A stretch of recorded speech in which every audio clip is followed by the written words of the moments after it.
എന്റെ മകനെന്നുള്ളതല്ല, 24-ലെ ആ വലിയ മഹാമനസ്കരായ ആൾക്കാർ ഇട്ടപ്പോഴാണ് ഞാനും ആ വാർത്ത അറിയുന്നത്. എന്റെ മകനെന്നുള്ളതല്ല, സമൂഹത്തിനെ ബാധിച്ചിരിക്കുന്ന വലിയൊരു വിപത്താണ്.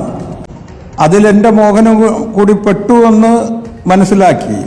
ഒരു വൈകിപ്പോയി. പക്ഷേ കൂട്ടുകാരും ഇവരുടെ കൂട്ടുകാരെല്ലാം മക്കളുടെ കൂട്ടുകാരൊക്കെ അന്വേഷിച്ചപ്പോൾ ഇത്തരത്തിൽ ലഹരിയുമായിട്ടൊക്കെ ഉപയോഗിക്കുന്ന ആളുകൾ ഒരുപാടുണ്ട്. ഇന്ന് രാവിലെ ഞാൻ എൻ്റെ മോനുമായിട്ട് സംസാരിച്ചു. 27 വയസ്സേ ഉള്ളൂ. കല്യാണം കഴിഞ്ഞിട്ട് ശരിക്കും പറഞ്ഞാൽ 1 വർഷമായി. ഞാനും തിരക്കിട്ട് ഓടുന്ന സമയത്ത് മകന്റെ കാര്യം എന്റെയും വീഴ്ചയുണ്ട്, നേരെ ശ്രദ്ധിച്ചില്ല.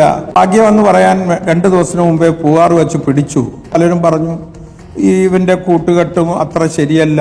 ഞാൻ അങ്ങേറ്റം വരെ അവനെ ഇനിയും നല്ല ജീവിതത്തിലേക്ക് കൊണ്ടുവരാൻ വേണ്ടിയുള്ള പരിശ്രമം ആരംഭിക്കും. അല്ലാതെ അവൻ ചെയ്തത് തെറ്റ്, അവന്റെ കൂട്ടുകാരാണ് അവനെ ചതിച്ചു, അങ്ങനെയൊന്നുമില്ല. ഇപ്പൊ എല്ലാവരും പലരും വിളിച്ച് ചോദിക്കുന്നു പോലീസ് കുരുക്കിയതാണോ?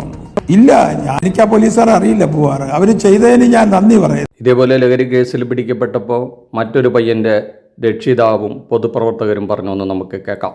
24-ലെ ആ വലിയ മഹാമനസ്കരായ ആൾക്കാർ ഇട്ടപ്പോഴാണ് ഞാനും ആ വാർത്ത അറിയുന്നത്. ഇത്രയും വലിയൊരു ഭാവന എന്റെ മകനെ കുറിച്ച് എഴുതിയത് അങ്ങേയറ്റം എനിക്ക് ഏതാണ്ട് വേദനിപ്പിച്ചൊരു വാർത്തയാണ്.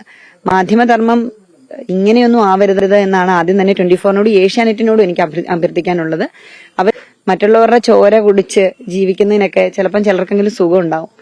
എന്നെ സംബന്ധിച്ച് വളരെ സത്യസന്ധമായി പൊതുപ്രവർത്തനം നടത്തുന്ന ഒരു സ്ത്രീയാണ് ഞാൻ. എന്റെ മകൻ ഈ സമൂഹത്തിന്റെ ഒരു ഭാഗമാണ്. അപ്പൊ ഇവിടെ വരുന്ന മറ്റു കുട്ടികളോ അല്ലെ കൂട്ടുകാരോ ഒക്കെ അവൻ കൂടിയിരിക്കുകയോ ചിലപ്പോൾ അതിന്റെ ഭാഗമായിട്ട് ആരെങ്കിലും അവനെ ചോദ്യം ചെയ്യുകയോ ഒക്കെ ചെയ്യും. പക്ഷെ വന്ന വാർത്ത എന്താ? 30 ഗ്രാം കഞ്ചാവുമായിട്ട് പ്രതിഭ MLA-യുടെ മകൻ എന്ന് പറഞ്ഞാണ് വാർത്ത വരുന്നത്. അപ്പം പ്രതിഭ MLA-യുടെ മകൻ എന്ന് പറയുമ്പോൾ മാത്രമല്ലേ ആ വാർത്തയ്ക്കൊരു ഹൈപ്പ് കിട്ടുള്ളൂ. ഹൈപ്പിന് വേണ്ടിയിട്ട് ഇത്തരത്തിലുള്ള വാസ്തവവിരുദ്ധമായ വാർത്തകൾ ഇടുന്ന അങ്ങേയറ്റം തെറ്റായ വാർത്തയാണ്. നിയമ നടപടികൾ തീർച്ചയായിട്ടും 24-നെതിരെ ഏഷ്യാനെറ്റിനെതിരെയും എന്നെ കൊണ്ട് കഴിയുന്ന രൂപത്തിൽ മദ്യത്തിനും മയക്കുമരുന്നിനുമെതിരെ ഏറ്റവും വലിയ ശക്തമായ ക്യാമ്പയിൻ ചെയ്യുന്ന ഒരു സ്ത്രീ കൂടിയാണ് ഞാൻ. പക്ഷെ ഇല്ലാത്തൊരു വാർത്ത പടച്ചു വിടുന്നതിന്റെ പിന്നിൽ എന്താണ് എന്ന് തീർച്ചയായിട്ടും പിടികൂടി എന്നല്ല പറയുന്ന 8 പേര് കൂടി ഇരുന്നിട്ട് അവരെ എടുത്ത് പിടിച്ചോണ്ട് പോയി. അതായത് അവര് കഞ്ചാവുമായി പിടികൂടി എന്നല്ല പറയുന്നത്. മോൻ പോളിടെക്നിക് പഠിക്കുക, കുട്ടികൾ കൂട്ടുകൂടത്തില്ല. ഒരു വർത്തമാനം പറഞ്ഞു, ആരാണ്ട് വന്ന് പിടിച്ചു.